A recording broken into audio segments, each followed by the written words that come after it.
In the beginning, Ada was not yet a world as we perceive it, but a canvas of light and shadow, trembling in the music of the Ainur. Each note resonated with intention, a careful weaving of harmony, and yet beneath the harmonies lingered a subtle, restless tension. The two trees of Valinor, Telperion and Laurelin, stood as the first beacons of this creation, their silver and golden light spilling over hills and rivers, shaping a landscape of wonder and promise. The air itself seemed to pulse with possibility, and the waters reflected not only the trees' brilliance, but the nascent rhythm of life itself. It was here, in these luminous beginnings, that the seeds of imbalance quietly stirred, invisible to even the watchful Valar, who labored with both reverence and vigilance to cultivate order. The balance of light and shadow, of presence and absence, was delicate, a fragile web of being that could be unraveled by forces unseen. In these early days, the void was not empty but pregnant with potential, a space of silent expectation. Somewhere beyond the borders of Ada's fledgling forests and mountains, a presence awoke, not yet named, not yet formed, but attentive to the warmth and glow that suffused the world. It was a hunger that did not yet understand itself, a craving without shape, yet conscious in its own way, observing the light and measuring it against the void from which it had emerged. This was the first murmur of Ungoliant, a being born from darkness, her essence tied not to malice but to the insatiable need to consume, to draw sustenance from what was pure and radiant. Her stirrings were subtle at first, like a shadow shifting beneath the roots of a tree, imperceptible yet inexorably moving toward awareness. The light of the two trees, though radiant, carried within it a vulnerability. Its brilliance invited admiration, drew creatures and spirits to its warmth, and yet, precisely because it was concentrated and potent, it became a beacon to that which hungered beyond comprehension. The Valar sensed a quiver in the harmony, a faint tremor along the edges of existence, and though they could not yet name the source, they understood that light itself could provoke desire, and that desire, if left unchecked, carried a price. They sang to steady the foundations of the world, weaving protective rhythms through the hills and streams, but even their music could not entirely still the subtle pull emanating from the deep shadows beyond their sight. In the uncharted spaces where the light's reach faltered, the presence of Ungoliant began to coalesce. She gathered shape from the emptiness, her being threading through the crevices of the earth and air, a restless pulse in the primordial night. Each moment of observation heightened her awareness, and each fragment of light, glimpsed, became an unspoken promise of nourishment. There was no thought of evil, no inclination toward destruction beyond necessity. There was only the fundamental, inexorable hunger, a force that would shape and bend the world according to its law. Even now, the first echoes of her appetite resonated with potential yet unrealized, hints of a power that could challenge even the most vigilant of the Valar, if it were ever allowed to flourish. And so Ada's dawn carried within it both wonder and portent. The forests simmered, the waters gleamed, and the two trees shone with untested certainty, while in the shadowed edges an awareness grew, silent and patient, learning, calculating, and waiting. The light's brilliance drew her attention, and in her attention, the world's balance found the first tremors of unrest. The listener is left to consider that, even at creation's inception, the seeds of hunger and consumption lie quietly in the spaces between radiance and shadow, whispering of a force that will one day stretch beyond comprehension. Before the world could fully know itself, before the trees could illuminate every hill and valley, a presence stirred, unformed but inevitable.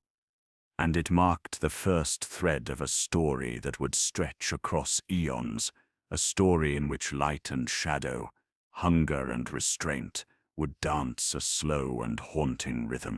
The song of the Ainur continued, but beneath it the faint, persistent thrum of something seeking, something wanting, began to echo. The world's first light was breathtaking, fragile, and exquisite, yet even in its beauty, a whisper of the void lingered. That whisper would grow, and with it, questions of how much light can endure before hunger reaches into its heart. And so the stage is set, the first tension drawn.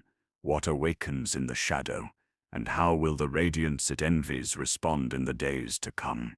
The whisper beneath the music had grown, where once it was only the tremor of possibility, an echo faint and forgotten. It now began to shape itself into something conscious. Ungoliant did not awaken as a beast stirs from slumber, but rather as shadow gathers in corners where no lantern has ever hung. She was not born of fire or water, but of silence. Her presence at first had no name, no shape, no desire beyond a raw and unrelenting hunger that could not be soothed. Yet hunger, when it feeds on thought, becomes a will, and will, when left unchecked, becomes a force that bends the world toward itself. While the Valar sang of growing things, of mountain roots and tree limbs, of rivers that sought the sea, Ungoliant lurked beneath what was not yet fully known. Her awareness extended like a web spun in absolute stillness. She listened to the light before she touched it. She watched it ripple across the waters and gather like dew in the folds of Laranan's leaves. And with each passing day, her craving deepened, not merely for warmth or substance, but for the essence of light itself, the mystery behind its shimmer, the fullness behind its radiance. To devour that would be to possess what even the Valar revered. The space she claimed as her own was far from Valinor, farther still from the gaze of the powers. Beneath the roots of darkened mountains, in chasms untouched by Yavanna's seeds, she nested. No creatures lived there, for none could abide the thick, slow poison of that place. Even light, should it wander too far, seemed to dim and vanish. She wrapped herself in layers of night, spun from her own substance, hiding her essence behind veils of unlight. And there she brooded, not in madness or fury, but in relentless calculation. She was a being apart, older than the sun, and yet outside the harmony that shaped ardor. Her hunger was her compass, and it drew her gaze not to dominion or conquest, but to the hidden wells of brilliance that nourished the world. Each flicker of starlight, each bloom that opened beneath Telperion's gentle rays, whispered of a fullness she lacked. The world above bloomed with melody. Her realm below waited in silence. She would claim what filled the void between. The Valar did not speak of her, for most did not know she existed. Even among the Maiar, few had ventured near the borders where her shadows grew. It was said by some, in quiet council, that there were forces even the Ainur could not name, that not all silence was innocent and not all stillness was peace. Melkor, though, had noticed. Of all the powers, he alone had peered beyond the glow of the trees and into the abyss, and there he had felt her, a presence that resisted the flame of his own malice, yet mirrored its appetite. He did not yet reach out, but he remembered. Ungoliant did not wait. She observed the balance of the world and began to test its edges. In distant woods, animals vanished without trace. Pools once reflecting starlight grew murky. Branches turned brittle above patches of inexplicable darkness. No storm passed, no beast prowled, only the residue of a presence that unmade what it touched. Her hunger, growing bolder, began to brush the veil between concealment and intervention. She needed more. What had fed her in the deep places now barely satisfied, and always the light of the trees called to her, not as a beacon of hope, but as the answer to her originless craving. She spun webs so fine they caught no breeze. She cloaked herself in smoke so dark that flame could not pierce it. and in her quiet realm she began to move, not outward in haste, but inward in density, becoming heavier, deeper, more exact in her desire. She would not simply consume light, she would drink its meaning, its purpose. In that act, she would not destroy it, would be transformation, completion, the fulfillment of her place in the world. Yet, the light continued. Unaware, the Valar sang their gentle hymns, the Noldor crafted, the trees bloomed, and the waters flowed. Only the air seemed thinner at the borders of the world, as though something waited there, holding its breath. In that silence, the question formed, not for the Valar, nor for the elves, but for the world itself. If hunger is born of absence, what happens when it begins to desire fullness, not its own? And so the music faltered, just slightly in its lower chords. Not broken, not yet, but changed. Something was stirring in the deep that would not be content to remain hidden. The presence once voiceless now sought not merely to feed, but to shape the world in the image of its need. As the light of the two trees continued to swell, so too did the shadow below, and between them the first thread of convergence began to tighten. From the roots of shadow to the edge of starlight, the path between Ungoliant and Melkor was not carved in haste. It unfolded in silence, in longing, in mutual recognition across the void. Each was a force estranged from harmony, one a fallen flame, the other a hunger made flesh. Melkor, once of the Valar, had long turned his back on the music that bound Arda together. He sought mastery over what had been sung into being, craving not only dominion but authorship. Ungoliant, by contrast, desired no throne, no rule. She hungered for what lay within, light distilled into meaning, substance into essence. It was inevitable that their paths would entwine. Melkor, cloaked in his own shadows, had wandered far from the watchful eyes of his brethren.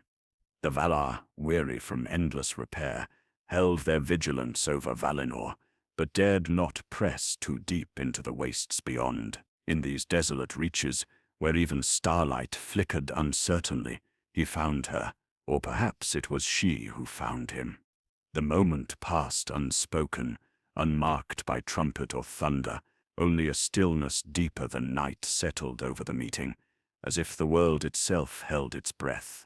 Melkor had come bearing flame and wrath, yet here he hesitated, for before him rose a presence unlike any other, tall and draped in a shroud woven from her own unlight, a darkness that consumed rather than merely concealed. She did not bow, nor greet, nor threaten. She watched, and in that watching, Melkor saw not a servant but a potential mirror, something that desired not power but obliteration through fulfillment.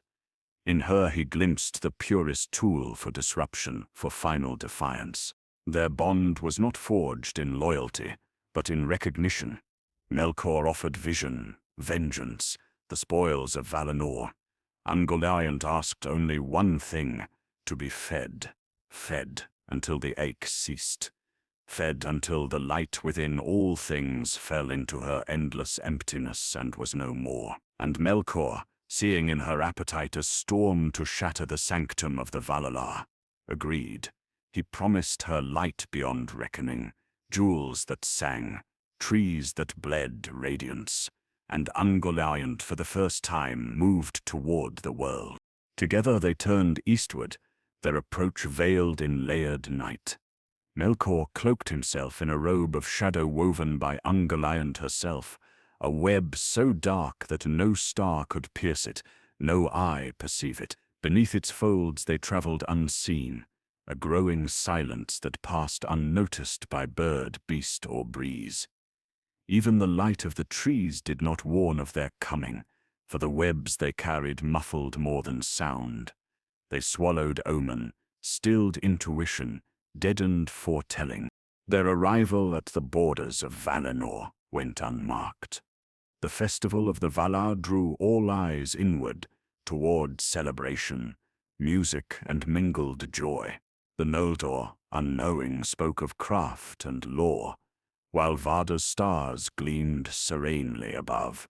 And just beyond the hills, two beings stood where no light touched, preparing to undo the very rhythm that had cradled Arda since its forming. Ungoliant waited, still cloaked in her own shadow. She swayed softly, her many limbs barely perceptible beneath the folds of night. She said nothing. She did not need to. Hunger pulsed within her, a throb that aligned now with Melkor's fury. What he burned, she would consume. What he shattered, she would drain. Their pact required no oath, no ceremony. Only action, only consequence. As Melkor stepped forward, sword in hand, and looked upon the shining groves beyond the trees, he smiled, but not as a victor. He smiled as one who has lit a match beside a dry forest, knowing the fire will no longer need tending. Behind him the air thickened as Ungoliant began to unspool herself, her limbs expanding outward into web and shadow, threading the edge of paradise with the edge of oblivion. This was the union the Valar had never foreseen, not of warlords or tyrants, but of ruin and famine. One who breaks and one who empties, and between them the light trembled, unaware. For the first time since the creation of the trees, the balance tilted not from battle, but from presence alone, from the promise of what comes when hunger walks beside wrath. The trees stood tall in the distance, radiant and unguarded, yet in the ground beneath them a faint vibration now pulsed, a note out of tune with the music. It was not yet discord, but the world had begun to listen differently. Something was moving beneath the harmony, something vast and inevitable. The silence was no longer still. It had purpose. It had breath. And as Melkor turned to his companion and gave the signal, a single question hung in the air, unspoken but felt by the very roots of the mountains. What happens when light meets a hunger that cannot be named, let alone sated? The groves of Valinor stood breathless beneath the mingled glow of Telperion and Lorelin, silver and gold entwined in shimmering dance. Their leaves whispered in rhythms older than speech, their trunks steeped in the sacred light that once poured directly from the thoughts of the Ainur. To walk among them was to step outside of decay, into a world unmarked by death or forgetting. But now, at the edge of that perfect sanctuary, the threads of silence had tightened, and from beyond the veil of light, ruin prepared its slow descent. Ungoliant moved first. She did not run, nor lunge. Her limbs, vast, unseen, spread outward with predatory stillness. Where they passed, the air seemed to collapse into absence. Webs of utter dark unspooled from her body, spun not from silk, but from the substance of unlight. An inversion of illumination so complete that even starlight recoiled. Each strand pulled light inward and devoured it utterly, not dimming it, but unmaking it. The wind, sensing her passage, fled in other directions. No songbird cried, no tree stirred. Melkor watched her work with a cold satisfaction. Cloaked in her shadow, he advanced behind her, his hands holding no torch nor blade, for Ungoliant herself was his spear.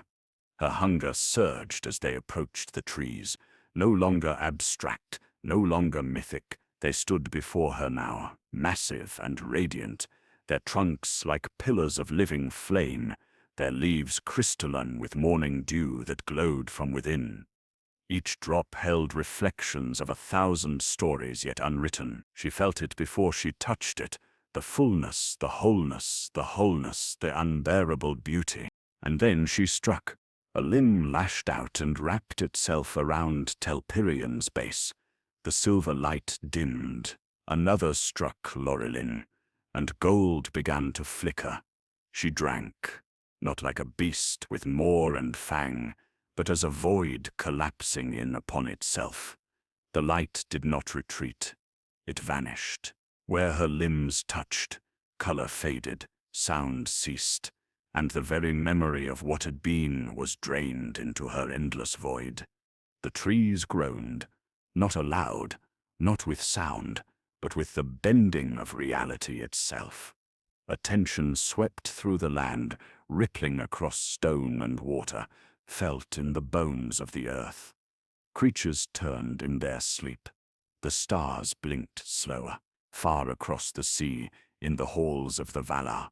Varda's hand paused mid-gesture, her breath caught with dread she could not yet name. Ungoliant swelled. Her body, fed by the essence of the trees, began to darken further still, turning from shadow to density, from absence to hunger, made visible. She grew with each moment, her limbs thickening, her form expanding beyond the bounds of Arda's natural law. The webs she had cast earlier thickened around the groves, preventing escape, even of the light itself. No radiance could pass them. All that entered was drawn into her, absorbed, extinguished. Melkor stepped forward, and with one swift motion brought down his blackened spear upon the wounded trunks. Sap spilled forth, shining and liquid, mingling the silver and gold in rivers of brilliance.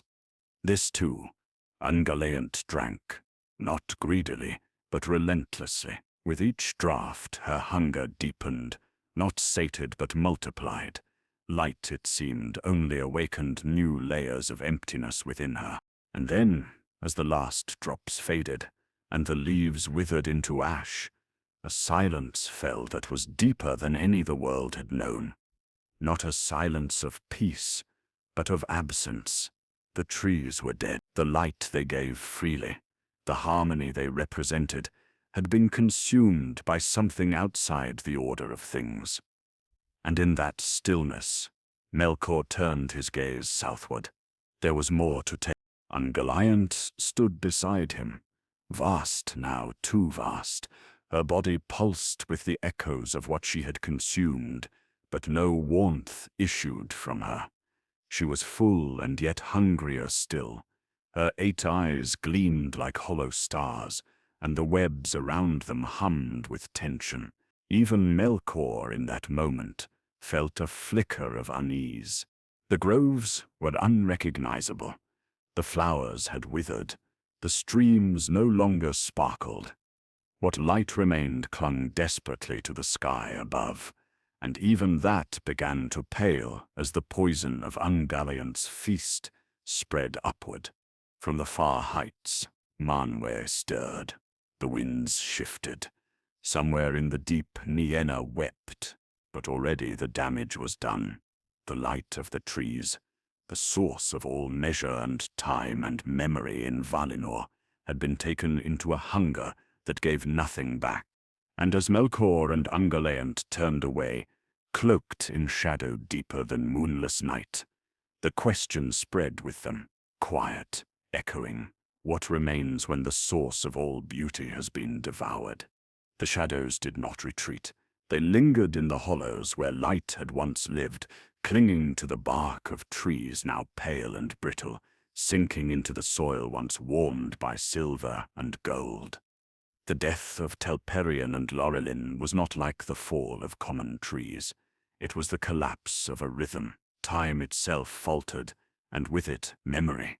The world stilled, confused by the absence of something it had never needed to name until now.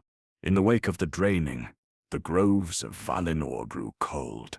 The roots of the trees curled inward like hands closing in grief.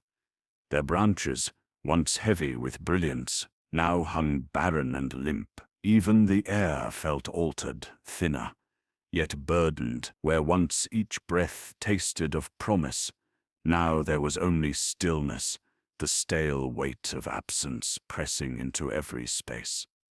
The Valar emerged too late, their feet silent upon ground that had already forgotten warmth. Varda fell to her knees beneath Lurilin's husk, her fingers reaching for the sap that had fled.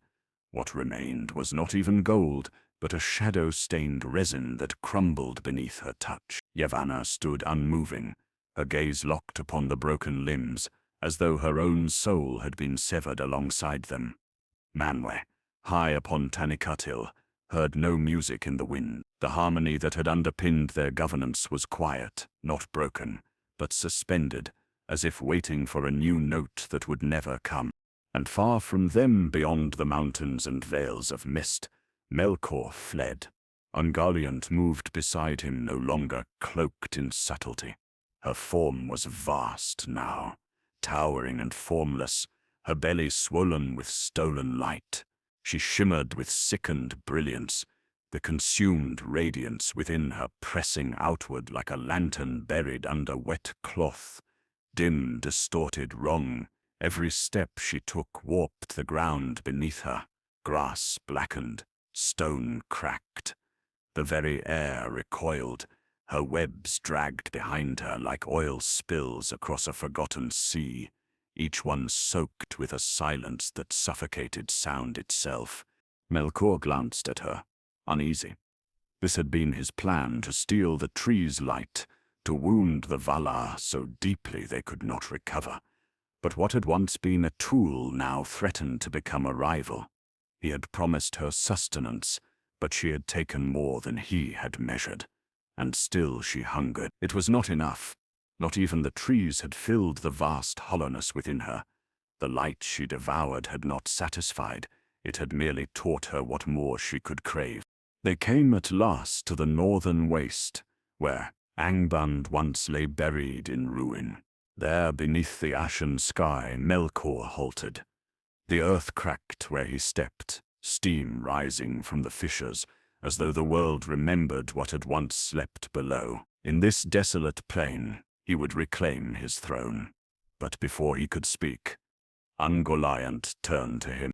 Her voice, when it came, was not sound but weight, a pressure behind the eyes, a pull in the chest. Her hunger spoke through her body. "You promised." Melkor straightened, shadows rising like cloaks around him. "You have had your fill." But she did not retreat. Her limbs shifted, rising like smoke above him, blacker than night, denser than silence. And from within her body came a flickering, a shimmer of the very light she had stolen, struggling still to exist. Telperian's silver glinted once, dimly. Laurelin's gold throbbed once faintly. And then both were gone again, buried beneath the abyss of her frame. Melkor, for all his might, took a step back. He reached for his voice, that ancient power with which he had once challenged the music itself. But the air around him refused to carry it. Her webs had wrapped too tightly, woven through space and sound. Even his will could not travel freely here. Ungoliant moved closer. More. She spoke not in desire but in declaration. There were things he had taken from Formenor's jewels crafted by Fëanor, relics of beauty and fire. She had seen them. She had felt their heat beneath his cloak, heard their quiet glow in the silence of his flight. She wanted them, needed them. Melkor snarled and denied her, but his denial held hesitation, and hesitation is a crack in even the strongest vault. She struck. The shadows turned upon him, webs tightening around his limbs. For the first time in many ages, he felt fear, not of defeat, but of erasure. Her hunger did not merely destroy, it unraveled. It threatened to consume even him, the great Unmaker.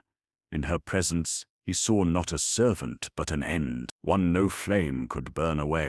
Darkness spilled behind them, but it was not retreat, it was residue. Ungoliant moved with a heaviness that defied the earth's patience, her limbs dragging the unlight like a veil across the ground, weaving silence into every footfall. Where she passed, nothing stirred again. No blade of grass rose, no insect hummed, no echo lingered. Her very presence unraveled memory, and the land recoiled in ways it could not name. The air no longer remembered bird song, and the trees forgot how to cast shadows because there was no longer any light for them to resist. Melkor staggered beside her, no longer the conductor of this dark procession, but a figure dwarfed by the very force he had unleashed. Her webs clung to him still, even as she relented. She had not devoured him, though the moment had been perilously near. He had offered her the gems of Formenos, Fëanor's most treasured hoard, and even those had not quieted her. She had consumed the light of the two trees and still hungered, not for beauty or gain, but for the next fullness that might leave her less hollow. She did not speak. Her silence was not emptiness. It was domination. Melkor's voice, once capable of bending stone, had been swallowed, not by fear, but by the realization that in Ungoliant he had conjured a hunger deeper than even he could master. Now he moved with caution, not command, calculating how far she might follow, and how far he could flee before she desired more than he had left to give. They passed into desolate lands, remnants of Melkor's earlier ruin wastes, where even the starlight hesitated, where the bones of old wars still pierced the soil. Here, no Valar would pursue. No eagles soared overhead. This was the unclaimed edge of the world. Yet even in this barrenness, Ungoliant's presence stripped more than had been left. She did not merely corrupt. She consumed the possibility of renewal. She moved without rest.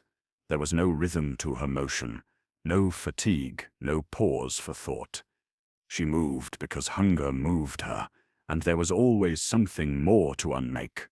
Mountains trembled under her weight, their peaks whispering collapse. The sky dimmed not from nightfall, but from the veils she trailed behind her, strands of black so thick they could not be pierced by dawn. She had become not only devourer of light, but its antithesis, the principle of forgetting. Melkor, recovering from the near betrayal, tried to speak of fortresses, of conquest, of dominion to come, but she did not answer. Her form wavered as if she were both within the world and pressing out from it. His words drifted past her, useless against the force of her silence. He realized now she was not an ally, not truly. She had never walked for his sake. She moved forward because forward was where the next absence waited to be filled. And then came the split. Somewhere in the deep reaches of the world, where the iron roots of future Angband would one day be driven, she halted, not from exhaustion, from realization. There was no more light, nothing left to drain. Her webs flickered, strands curling inward. The silver-gold radiance stolen from the trees had dimmed within her, collapsing beneath the weight of her own hunger. Even that was being consumed. The treasures Melkor had offered, bright jewels of crystalline fire, had vanished within her, and she had not tasted satisfaction. Her vast form pulsed once, then began to slow. For the first time she paused. Melkor saw it, a weakening, a stillness that might mean opportunity. He called out low, cautious, but laced with power. Not defiance, not yet, but a reminder of who he was, of what strength he still carried. He invoked old names, hidden spells, secrets buried in the bones of the world. The silence around them rippled, then shifted. Ungoliant hissed. It was not sound, not truly. It was a tearing of the stillness, a tension pulled too tight. Her limbs expanded again, but she did not strike, not now. Her gaze passed through him and beyond, to the horizon where no light rose. She felt it too, the limits, the truth beneath her nature. Light could be consumed, but not created. Hunger could rule, but not restore. She had taken all there was, and it had not been enough. Her webs began to recede, not in surrender, but in retreat. One born not of fear, but of realization. She would not be satisfied here. Not now. Not with this broken lord and his ruins. She turned, her vast form folding into itself like a collapsing star, and slipped into caverns no Valar had named, deeper than roots, darker than memory. She left behind no footprint, only the silence. Melkor watched her vanish and said nothing. Beneath the deepest roots of the mountains, past the reach of wind or memory, Ungoliant descended. Her vast form curled into the veins of the earth, threading through blackened tunnels older than song, older than time as the elves knew it. There was no path behind her. The webs she left did not linger. They collapsed inward, sealing what had once been touched, as though even the land refused to remember where she had gone. She no longer shimmered. The stolen light within her, once roiling and luminous, had dimmed to a slow internal pulse. Gold and silver suffocated beneath endless folds of shadow. She was heavier now, bloated with what she had devoured. But the fullness had not become peace. The hunger once searing now burned deeper, darker. It was no longer a craving for light, but for silence, for finality. She desired a world emptied of resistance, a world where nothing shimmered, spoke, or sang. In the hollows where she hid, Ungoliant wove, not webs for prey, nor barriers for protection. Her weaving was ritual. Each thread, drawn from her own body, throbbed with darkness, so complete it repelled thought. They were layered upon one another in patterns only she understood, designs without center or end, shaped not in geometry, but in negation. She spun not to catch, but to unmake. No one pursued her, not even Melkor, though his pride had been wounded. He had fled southward, dragging with him the spoils of Formenos and the dread of his own miscalculation. Though his designs endured, his thoughts often returned to her, the moment he had nearly been consumed by the very thing he had loosed. He would speak of it to no one, not to his captains, not to his shadows. Ungoliant became a silence even in his memory, too vast to challenge, too dangerous to recall. Yet Ungoliant remembered him, not with hatred, not even with betrayal. She had no space for such delicate responses. Her thoughts moved in currents of instinct and void. What she had wanted, she had not received. What she had tasted, she had not absorbed. And so the world remained, unfinished, imperfect, lit in places she could not reach. She waited, and as she waited, she changed. Her body, once fluid, began to harden in parts. Fangs the size of spears emerged from her shifting face. Her limbs grew longer, capable of spanning canyons in silence. From her abdomen grew new spinnerets, each capable of producing strands that did not merely stick or bind, but drained vitality from whatever they touched.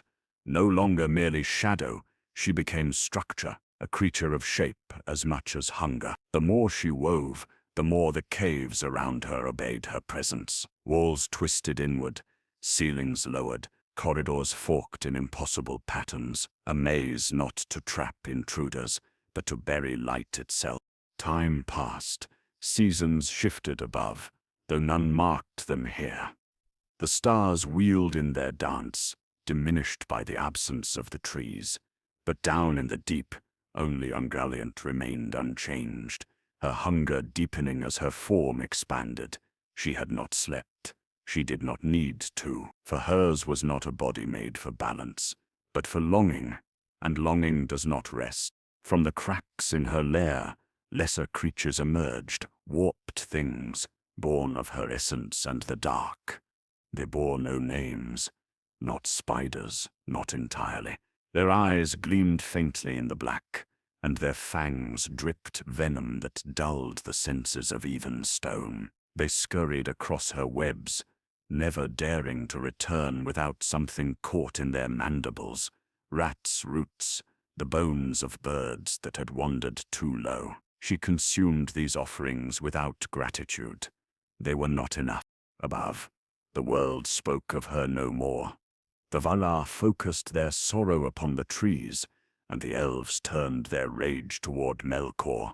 Ungoliant's name faded, not because she had been forgotten, but because to name her was to summon the sensation of collapse, and so she slipped from lore into murmur, from terror into myth, a shadow still alive, still watching. In her silence, she waited, not idly, but with the terrible patience of a being who has once tasted creation and learned that it is perishable. She had learned something of the world she had devoured, that everything in it, no matter how radiant, could be unmade.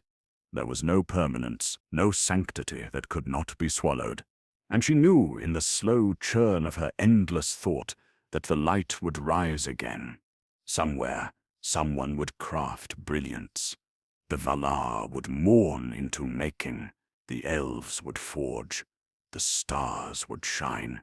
It was their way, and it would be her way, in turn, to find it, to drain it, to unmake it again. Far beneath the mountains where Ungoliant brooded in silence, far above where her webs no longer reached, a new flame was kindling. It did not burn like fire, nor shine like the trees, but it pulsed with memory. Fëanor, the most gifted of the Noldor, had once held a portion of the light within his grasp.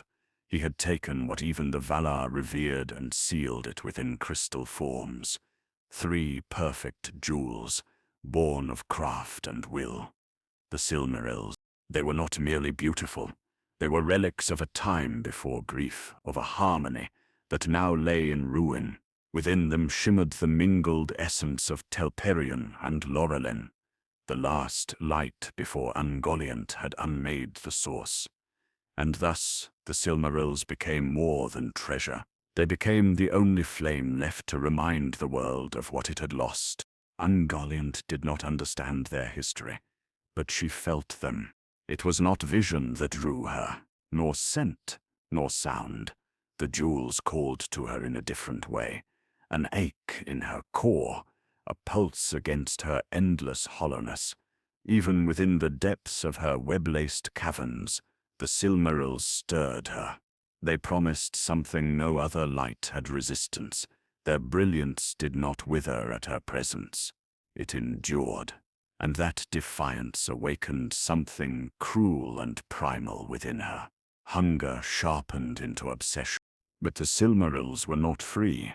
They had been stolen by Melkor during his escape from Formenos, tucked away beneath his cloak, hidden even from Ungoliant's gaze. He had promised them to her once, a final reward for her role in the death of the trees. And then he had withheld them, retreating into secrecy, fearing the weight of her desire. Now, as her thoughts twisted around the memory of those jewels, the hunger returned with new clarity. They were not just light. They were denial. They were the one thing she had not consumed. And in the logic of her being, anything that could not be consumed became an insult to her nature. She rose from her lair without warning. The webs quivered, not from wind, but from her will. The lesser spawns scurried away, their instinct stronger than their awe. No command passed between them. There were no servants in her court, only those who fled her hunger faster than they could be noticed. She moved upward through the stone, dissolving barriers with her touch, forcing fissures through rock that had never known sky. Her direction was not random. It was precise. She was seeking the light that had wounded her with absence. The Silmarils were somewhere above, guarded, yes, but vulnerable still. And wherever they were, they would draw her, even if the path led once more into Melkor's domain. Melkor, meanwhile, had begun to understand the true cost of what he carried. The Silmarils, radiant even in concealment, resisted his will. He had thought them trophies, then tools. But they were neither. They were beacons, and they called not only to beauty but to hunger. Their light was not passive. It refused corruption. And in doing so, it invited challenge from every corner of the broken world. He could feel her moving. Not in body, but in weight, a shift across the edges of thought. Her silence had become a pressure, and the land between them began to stir. He cloaked the jewels more tightly, wove layers of shadow and deceit around them. But he knew it would not be enough. Ungoliant did not move quickly. She moved inevitably. Her progress was slow as glaciers, but unlike ice, she did not melt. She unmade, and in her wake even memory faltered. Villages that had once watched the stars now sat in darkness, not just forgotten, but erased. It was as though she traveled not through space, but through the boundaries of presence itself. The closer she came to the Silmarils, the more the world recoiled. Birds fled, roots withered. Even Melkor's servants, long trained to endure the presence of terror, began to murmur unease. Her name returned to their tongues, not as myth, but as warning. The Devourer, the lightless one, the spider of the hollow world. And still she came. Melkor stood in his fortress, the jewels clutched in a gauntlet of obsidian. Their heat pulsed through the metal. He did not wear them. He could not. Their radiance burned too fiercely, even through layers of sorcery. They were his, yes, but not obedient, and now they had summoned their other claimant. He had thought her gone, fled into her webbed abyss, sated and forgotten, but she had remembered, and the Silmarils, by their very nature, would not allow her to forget. Outside the walls, the wind began to shift. Not cold, not hot, just less. The kind of wind that comes before forgetting. And in that wind, Melkor heard a question, unspoken yet heavy. In the twilight of Valinor, where the air still mourned the loss of the trees and the stars flickered with hesitant rhythm, the consequences of Ungoliant's passage began to settle like ash across the world. But her presence was not confined to the hidden depths or to Melkor's uneasy memories. Her absence echoed louder than her arrival, and even where she did not tread, the residue of what she had become began to change the fabric of the lands she left behind. The Valar, once swift in judgment and radiant in might, stood subdued beneath the shroud of that silence. It had not been a war. No trumpet had sounded. No army had clashed. Yet they had been wounded in a way no blade could accomplish. Light had not merely been lost. It had been undone, taken into a hunger so complete that not even memory could fully restore it. And now, as they moved to salvage what fragments remained, they encountered a world altered by absence. Fëanor, high among the Noldor and ablaze with grief, refused to yield the Silmarils. He guarded them with a fire more fierce than any flame, convinced that in them lay not only the light of the two trees but the soul of his craft, his pride, his pain. The Valar asked. He denied, and so the light they once shared remained hidden, locked behind walls of stubborn brilliance. But light that is hoarded becomes a beacon, and beacons call forth not only wonder, but hunger. Ungoliant, though vanished from the upper world, had not vanished from its influence. Her webs still spread beneath the soil, beneath the roots of ancient forests and beneath the thresholds of forgotten caves. And within those webs a tremor moved, a seeking motion, slow as breath in sleep, but unstoppable. It was not a direct path. It was instinct. She followed not roads but resonance, drawn to that same light that had once eluded her. As she drew nearer again, though still unseen, still buried in the layers of the world's hidden veins, Valinor began to feel her presence like a fading note that returns in a minor key. Animals turned their heads toward empty corners. Wells once clear grew clouded. The air became heavy, even where no shadow was cast. It was as though something had remembered them, and now began to reach out once more, just to see if anything still resisted. Even Melkor, seated now in the wreckage of his stolen fortress, felt it, though he had barely escaped her once before.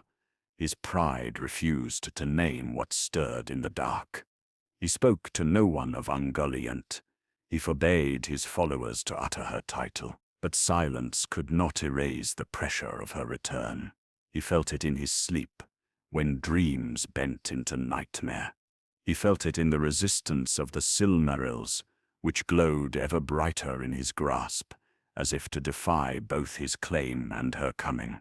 And in the great lands beyond, where elves still walked under stars, wordless dread passed from voice to voice. Some said the light had awakened something buried too deep to name. Others whispered that the light itself was cursed, that anything so perfect would eventually draw ruin to itself. Few knew the name Ungoliant, fewer still believed she was real.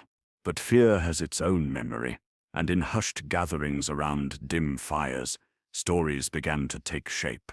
Stories of a shadow that did not pass, of a hunger that never ceased, of a silence so complete it could swallow thought. It was not just dread, it was change. For Ungoliant had shown something the world had not considered, that even the purest things could be consumed. That beauty, unchecked, invited its opposite, and that hunger was not merely a flaw, but a force, one with its own laws, its own rhythm, its own kind of prophecy. And so, in corners of the world where the Valar's reach had never fully settled, things began to stir, not because of Ungoliant herself, but because of the wound she had revealed. Light had always ruled, but now the world knew it could fall, and the knowledge spread like shadow at dusk. Ungoliant remained hidden, but her name, though unspoken, moved beneath the surface like a fault line waiting. She did not rush. Hunger has no need of haste. It only requires that the light remain just out of reach, bright enough to desire, fragile enough to tempt. Somewhere in the deepened dark, she spun another strand, thin, perfect, gleaming with the soft glisten of something that had once been sacred. And as the thread settled into the still air, she turned her eyes once more toward the west, where a fortress stood, and inside it 3 jewels pulsed with a defiance she had not forgotten. The fortress of Melkor loomed in silence, its black spires rising like broken teeth into a sky that bore no color. It was a place built not of stone alone, but of will, the will to dominate, to endure, to enshrine what had been taken. Within its depths, the Silmarils pulsed, not loudly, not defiantly, but with a steady cadence that resisted the darkness surrounding them. No enchantment could mute their glow entirely. No wall could hide them from what had once tasted their light. Melkor sat upon his high seat, and though he had claimed mastery over all that surrounded him, the throne felt narrow. The Silmarils, bound in a casket wrought with twisted iron, remained untouched beside him. He did not wear them. He would not. To place them upon his brow would be to tempt what still moved beneath the world's skin. He had glimpsed her hunger, and though he refused to speak her name, he knew it still circled him, coiled in the deep, waiting. The fortress grew restless. Servants moved more swiftly, whispered more softly.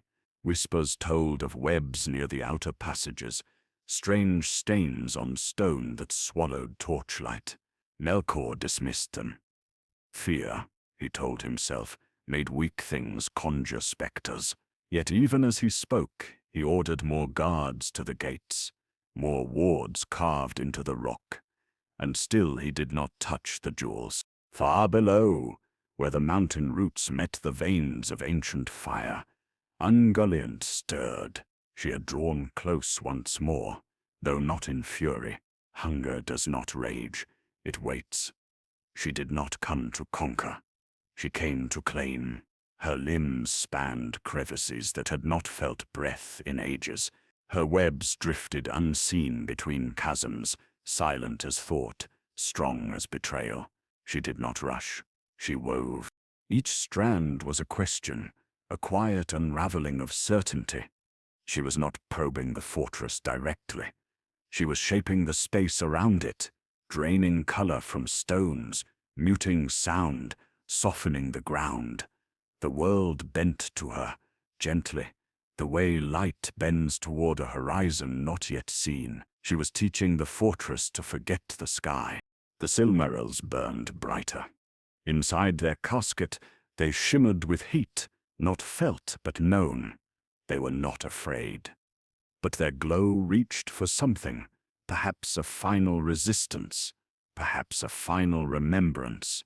The jewels were not alive, but the light within them still knew what it meant to be consumed, and it pushed outward. Seek. Ungoliant felt it. The echo of the light that had once fed her, that had once filled her void only to deepen it. Her limbs twitched, not in hesitation, but in preparation.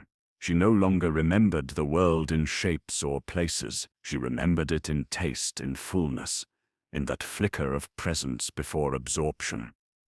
The Silmarils were the last shape of that presence. Melkor stood above, cloaked in shadow deeper than any conjured spell. He looked down upon the stones that had cost him so much. The jewels had sparked war, oath, exile. They had bound the fates of elves and the judgment of the Valar, and now they threatened to undo him again, not through treachery, but through radiance. Because the brighter they burned, the more surely she would come. He reached for the casket. His hand, cloaked in armor darker than night, paused, not from doubt but from calculation. If he gave one, would she retreat? If he gave none, would she rise? Would she speak? Would she destroy?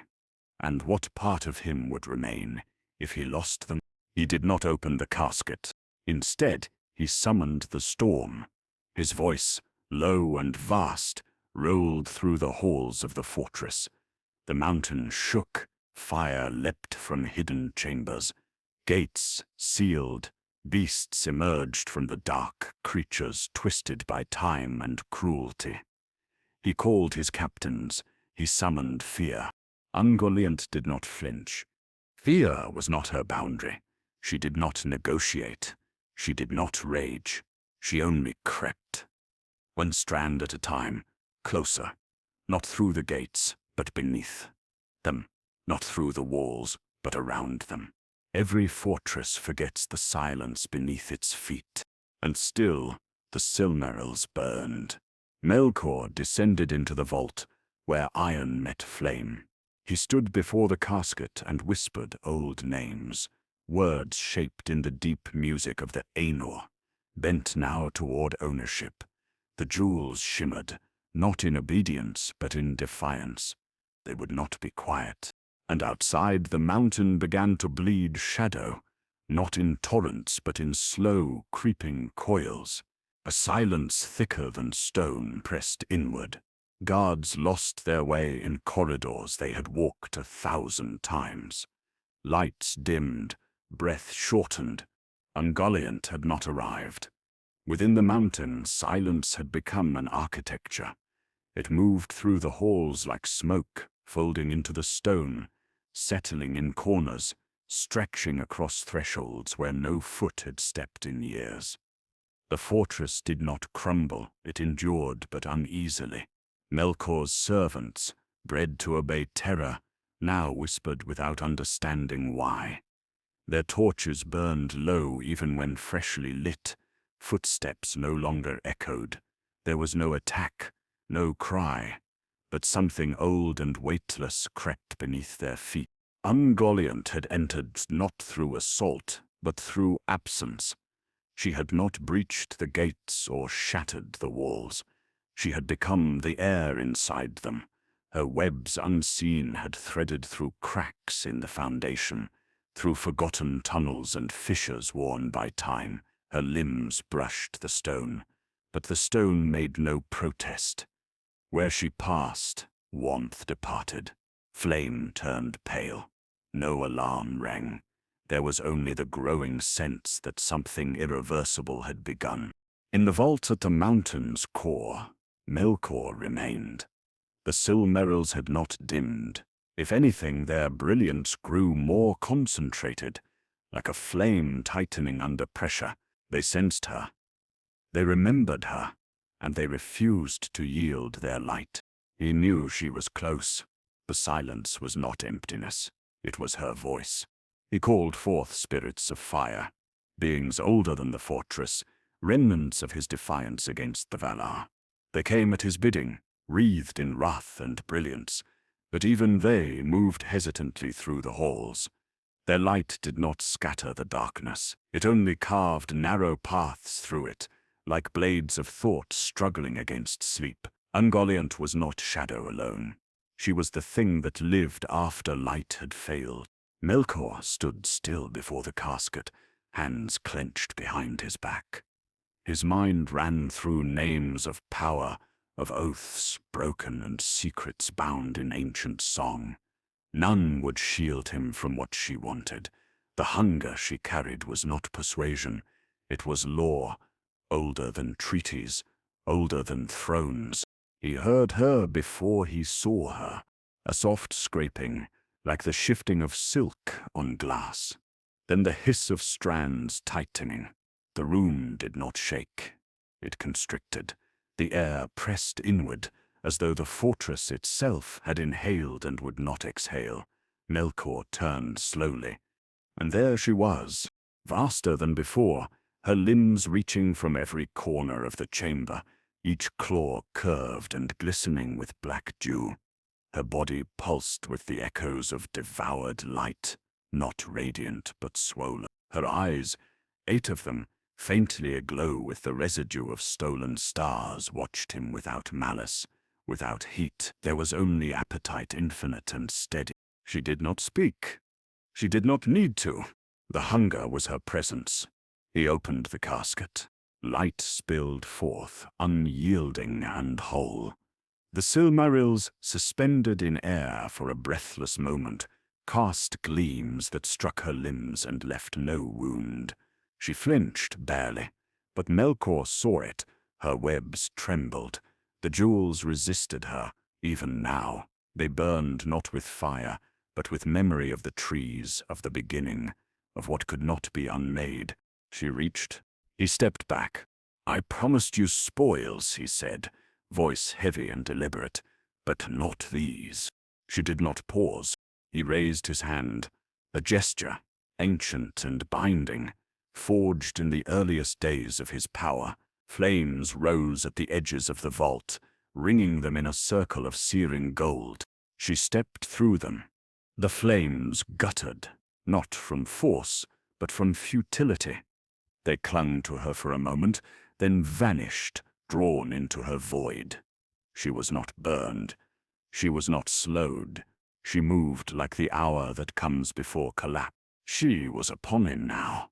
And Melkor, the master of discord, who had fractured the music, who had dared challenge the will of Ilúvatar, stumbled. The Silmarils hovered between them, pulsing louder now, casting flares of pure light that seared the webs, stretching toward them. Ungoliant reared back, limbs curled in pain, but she did not flee. She circled. The jewels would not let her take them. But she would not leave without a price. She struck, not the Silmarils, not Melkor, the fortress itself. The webs lashed out, tearing stone, sealing doors, unraveling the foundations. Walls groaned. Light vanished. Her spawn flooded the cracks. Her darkness poured like oil into every corner. The mountain did not fall, but it no longer belonged to him. Melkor retreated. He took the Silmarils and fled, high and fast, through paths only he could unseal. He did not look back. Behind him, the mountain dimmed. Ungoliant did not follow. She remained in the hollow she had made, surrounded by silence and cinders, the taste of denial still thick in her throat. She had not taken the jewels, but she had taken something else. She had made the god of ruin flee. In the aftermath of her surge, Ungoliant withdrew into the cavity she had made, no longer the deep caverns of ancient earth, but a hollow carved in the heart of defiance. The mountain no longer remembered its shape. Stone clung to her webs like withered bark to a dying tree. and what once echoed with flame and command now rested in perfect stillness. She had not claimed the Silmarils, but she had carved her message into the bones of the world. Even darkness, when deep enough, could make gods flee. The hunger remained. It had never left, not even as her limbs slowed, not even as the fortress sank into silence once more. The fire that had once flickered within her, fed by the trees, swollen with light, spurred by defiance, had dimmed, but not died. It curled within her, unsatisfied, endless. She had drained the roots of creation, and still found herself hollow, not because the light had escaped her, but because she had come to understand something deeper. What she craved could not be filled, not by flame, not by jewel, not even by the radiant tears of the Valar. She had tried to consume the core of beauty and found it stubborn. The Silmarils had refused her.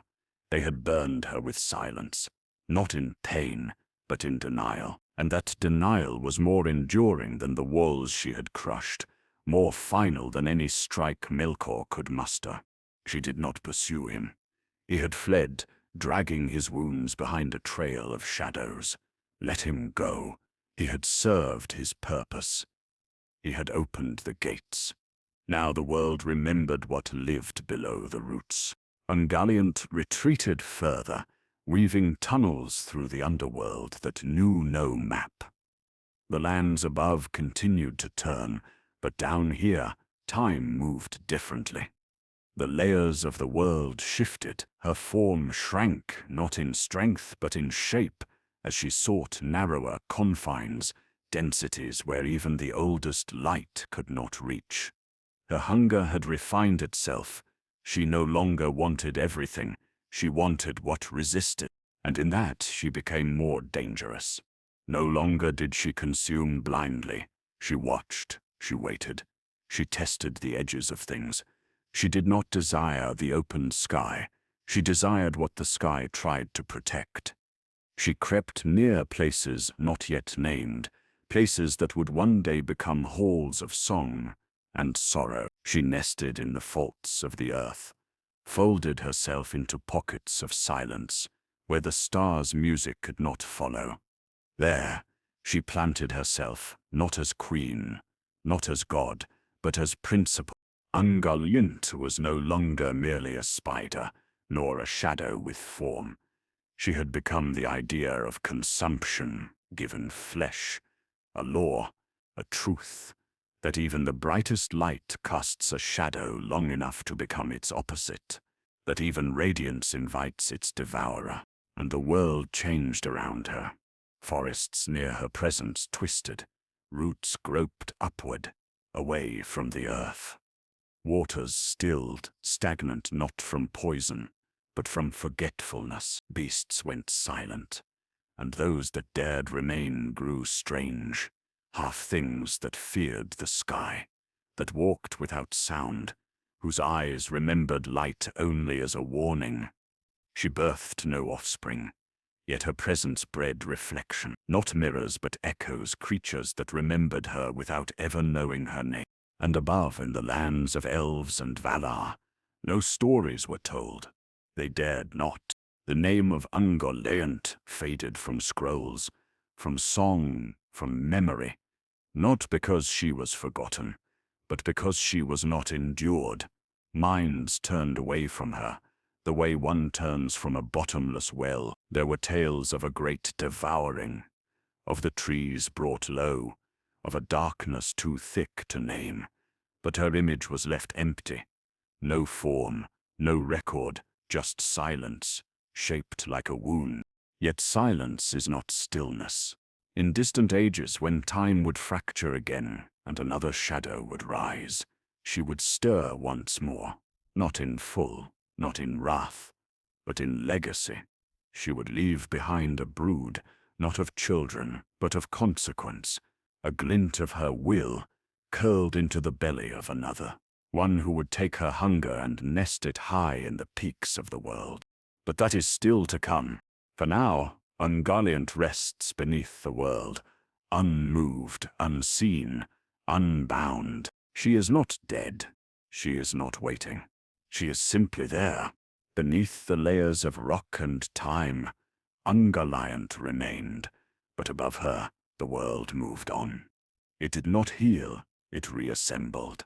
The Valar, shaken but not broken, turned their sorrow into purpose. From the remnants of Telperian's final silver flower and Laurelin's last golden fruit, they created the moon and the sun vessels, not of memory but of continuation. Light returned to the world, cast now in cycles, rising and falling like breath, reminding all who walked under it that even in ruin something could be reclaimed. But light born of loss is never innocent. It bore with it a quiet echo of what had been taken. The elves called the new light beautiful, but none dared say it was pure. In its warmth there was already shadow, not of form but of knowledge, that nothing, not even the works of the Valar, could remain untouched. And so the world's memory of Ungoliant did not vanish. It became myth, whisper, not retold at feasts, but passed down like a warning, carved into the grain of wood and the rhythm of lullabies, never sung too loudly. There were those who wondered aloud where she had gone. None received an answer. She was not dead. She was not slain by blade or banished by spell. She had simply receded, drawn into the unlit seams of the world, like a knot in the fabric no one could untangle. What had driven her back had not been war or wrath, but rejection. The Silmarils had shone too fiercely. The flame she could not devour had left her not wounded, but changed. She had glimpsed the edge of her own hunger and found that even it had limits. But those limits were not of desire. They were of consequence. She had come closer than any other to ending the cycle of light, not by design, but by nature. And in doing so, she had revealed something that neither Melkor nor the Valar wished to see clearly, that light and order were not constants. They were fragile, breakable, and in their breaking they did not simply vanish, they echoed. Now, in lands untouched by her webs, those echoes still move. In deep forests, silence took root. Travelers found paths turned strange beneath their feet, landmarks forgotten mid-step, streams once clear now reflected nothing. There were places where no song carried, and where fires refused to catch. In these hollows Ungoliant had never walked, but the world remembered her passing. Even the beasts had changed. In the highlands far east of Beleriand, spiders grew large and silent, spinning webs that shimmered faintly under moonlight, not with beauty, but with a strange, absorbing dullness. Their eyes were black, not with malice, but with something deeper, a stillness that knew how to wait. The elves called them unnatural, but they were not foreign. They were fragments, shadows cast long after the spider had passed. And in one dark corner of the world, nestled among thorns and ash, an egg stirred. It did not bear her name. It did not bear her will, but it bore her absence, and in that absence was an inheritance. A daughter not of blood, but of pattern. Shelob, they would one day call her a spider, vast and terrible, who would nest in mountains and drain men dry. But in her there was no ambition, no plan, only the rhythm of her mother's truth, hunger, stillness, survival, not cruelty, only need. The lineage was not a bloodline. It was a consequence, and that consequence was already folding itself into the myths of mortals.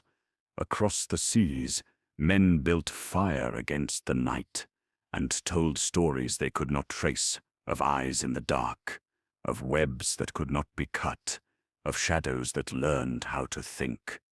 No one said her name, no one had to. The story told itself now in places where reason thinned and wonder curdled into fear. Ungoliant herself did not rise. She did not need to. The world had already reshaped itself around the space she had left. Her hunger, once a solitary force, had become the rhythm beneath all things that glimmered. Even the silmarils, still burning in other hands, carried her imprint, not in corruption, but in contrast. They shone because something had tried to unmake them, and they endured because they remembered what it felt like to be wanted by the void. In that way, she had succeeded, not in conquest, not in destruction, but in becoming a measure. All light would now be weighed against her. All beauty would be shadowed by her appetite. Even hope, when spoken aloud, would carry a trace of her, the understanding that what is cherished is never safe. And so, though she remained deep, forgotten, unspoken, the truth endured. Ungoliant was not gone. She had become the world's reminder that every flame flickers. There are endings that roar and endings that fade. Ungoliant's was neither. It dissolved slowly, deliberately, like mist withdrawing from the hollows of morning. She was not defeated. She was not undone. She was simply no longer present in the way the world required things to be seen. She retreated beyond names, beyond maps, beyond the warmth of speculation. Her last known motion was not one of flight, nor fury, but of turning inward, folding herself deeper into the folds of unlight where time itself dimmed. The world, meanwhile, carried on. The trees were gone, their memory held within the silmarils. The moon and sun had taken their place, not equal replacements but necessary ones. The elves marched eastward. The Valar mourned with purpose. Men stirred in their own twilight. Melkor crowned himself anew and waged war from darkened halls. Yet beneath it all, like a thread wound tight beneath the loom, remained the impression of her, a hunger never named aloud, but felt in the pause before a torch is lit, in the hush that falls before a child speaks of what they saw in the dark.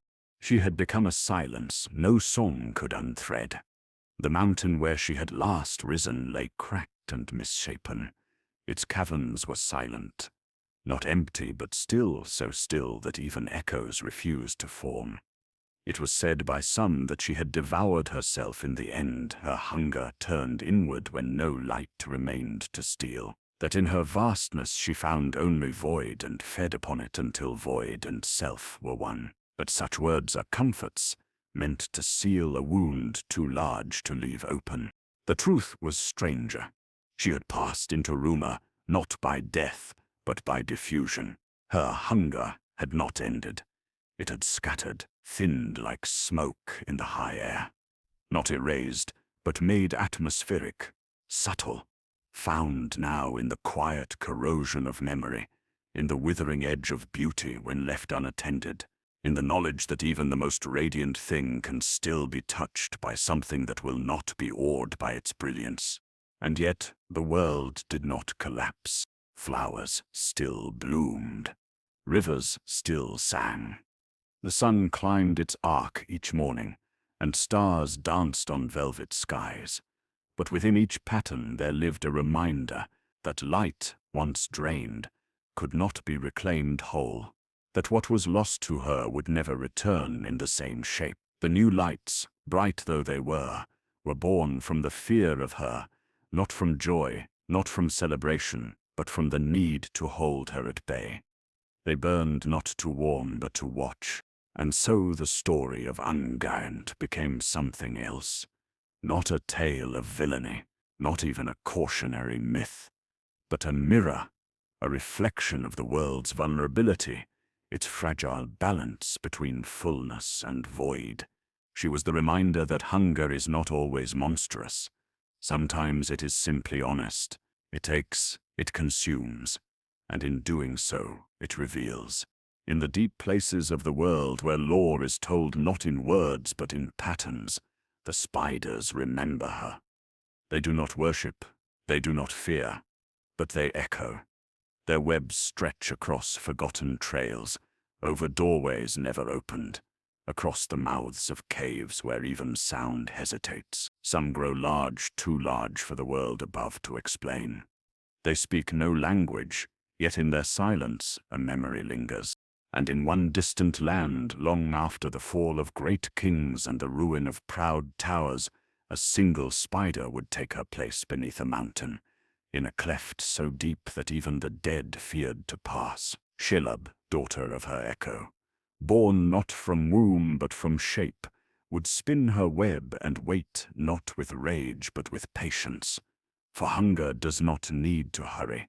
In this way, Ungoliant lived on.